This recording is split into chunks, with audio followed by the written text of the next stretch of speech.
2010-2016. Un periodo signado por dos regímenes políticos que tenemos un nuevo gobierno a partir del año 2015 y evaluando los efectos que tuvieron las políticas de uno y otro periodo en materia de pobreza, empleo, ingresos y dando cuenta en términos como diagnóstico central de que en realidad la realidad argentina no viene cambiando sustantivamente, que no estamos transitando una crisis catastrófica. No quiere decir que la situación no sea más crítica que la que teníamos en el año 2015, en el año 2016, pero si uno mira la tendencia histórica y mira toda esa ventana que estoy comentando, lo que vemos es un proceso de lento y sistemático deterioro a partir del año 2011 en Argentina en materia de indigencia y de pobreza, que se agravó en el año 2014, se mantuvo en el año 2015 y volvió a agravarse con las medidas macroeconómicas tomadas por el gobierno en el año 2016. Pero que la situación no es catastrófica y tiene como fuente fundamentalmente la todavía no creación de empleo o la poca creación de empleo y la caída de los salarios reales, 4 o 5% por sobre la inflación, por debajo de la inflación. Estas situaciones sí se revierten, como hay indicadores que parecen que se revierten, hay indicadores que muestran que se ha creado empleo efectivamente en el último trimestre del año pasado y en este trimestre, y los ingresos, los salarios se ajustan a un nivel de un punto por arriba de la inflación, logran acordarse en ese nivel, es decir, logramos bajar la inflación, mejor niveles de ingresos y mayor nivel de demanda de empleo, sobre todo a través de la obra pública, la inversión en construcción y a través de inversiones que promuevan la actividad industrial, efectivamente podemos bajar la pobreza 2, 3, 4 puntos, llegar tal vez al 28, 29% que teníamos antes de esta crisis. Pero el diagnóstico que tenemos y que yo traje aquí desde el Observatorio de la Deuda Social Argentina es que nada cambiaría estructuralmente, que seguiríamos teniendo un piso estructural de 25% de pobres en Argentina, en la Argentina urbana, y que esas medidas no son suficientes para justamente llegar muy lejos de la pobreza cero, pero tampoco a bajar por debajo del 20-25% de la pobreza. Se requieren políticas de mayor capacidad de desarrollo, de inversión y desarrollo local, de desarrollo regional, de fomento de la pequeña y mediana empresa, que es donde se crea el 50% del empleo en Argentina, que es quienes necesitan tener mayores actividades, mayores promociones económicas y laborales para crear más empleo, para mejorar el empleo que tienen, que muchas veces es precario. Y sobre esta población, sobre este segmento, que no es el segmento más dinámico ni más formal de los trabajadores ni de las empresas, sobre esos segmentos no hay todavía políticas que apunten efectivamente a cambiar cualitativamente su condición de postergación que tienen desde, no solo este año, que tienen estructuralmente, que incluso la etapa político-económica anterior, más que resolver, agravó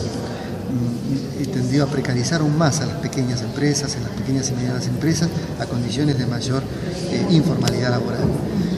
Esta situación hace que hoy por hoy tengamos un 33% de asalariados en empleos no registrados, pero un 70% de los trabajadores por cuenta propia en situaciones de no registro, no monotributo, fuera de los circuitos de la seguridad social. Justamente cuando uno analiza la composición social de la pobreza más allá de las causas, muestra que es grave la desinversión que se está haciendo, en tanto que el 48% de los niños viven en hogares pobres y el 10% de los adultos mayores viven en hogares pobres. ¿Por qué los adultos mayores tienen menos tasa de pobreza? Bueno, básicamente porque tienen pensiones y o jubilaciones con un mínimo que les garantiza un complemento. No les garantiza todo, pero les garantiza al menos, para muchos de ellos, no ser pobres. Mientras que los niños, más allá de la asignación universal por hijo y de otros programas como salarios, otras transferencias de ingresos que asisten a las poblaciones vulnerables con muchos chicos, esos niños pueden cubrir a veces, o esos hogares de esos niños pueden cubrir la situación de necesidades básicas alimentarias para no ser indigentes o no ser tan profundamente indigentes. Pero esos programas no le están permitiendo a las familias salir de la pobreza. Le permiten apenas completar ingresos o complementar ingresos para no profundizar su situación de indigencia, es decir, poder garantizar una canasta básica alimentaria, pero no les permite un proceso de inclusión social. Y obviamente a esas situaciones de pobreza que viven el 50% de los niños, pensemos que no es solamente pobreza por ingresos, sino que también pobreza de servicios, de educación, de salud, de hábitos, de socialización, de clima cultural, de procesos de crianza. Es una pobreza más profunda, pobreza más estructural, y que llama la atención que, bueno, no solamente se va a poder resolver esto mejorando los ingresos o las transferencias de ingresos de los programas sociales, sino que las familias que están en esta situación lo que están demandando es empleo pleno, un trabajo digno que permita con su ingreso garantizar la subsistencia y el progreso social o la movilidad social de su hogar.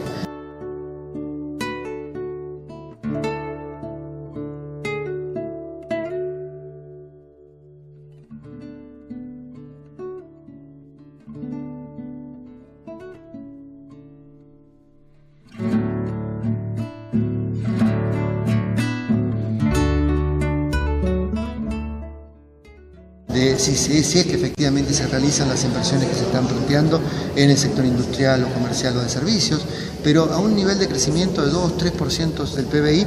habrá de crearse un poquito de empleo, un poco más de empleo, ¿bien? Pero no mucho empleo. Y si al mismo tiempo la inflación se mantiene quieta, es decir, no se reactiva, tengamos en cuenta que este trimestre que pasó se reactivó la inflación, pero si mantenemos baja la inflación, efectivamente vamos a poder generar que los salarios puedan ir ganándole a la inflación y por lo tanto haya una perspectiva positiva. Ahora, si esto a su vez produce que no se puede bajar la inflación o bajando la inflación se produce mucha recesión y por lo tanto se pierden empleos, la pérdida de empleos y el hecho de que los salarios pierdan frente a la inflación, porque aumenta la inflación, hace que efectivamente ahí la situación se empeora. Y más que tener una caída de la pobreza, vamos a tener un aumento de la pobreza durante el año 2017. Es de esperar que el año 2017, siendo un año electoral, haya bastantes cuidados en algunas medidas macroeconómicas para que efectivamente se sostenga una situación de relativo consumo interno, tal que haga no agravar la situación para muchos hogares vulnerables. Después habrá que ver qué ocurre en el año 2018, si efectivamente este país encara una política de transformación en materia de desarrollo o seguimos teniendo las viejas recetas de crecimiento que en realidad nos han llevado a esta situación, donde mantenemos un 25% o 25-30% de la población en situación de pobreza estructural.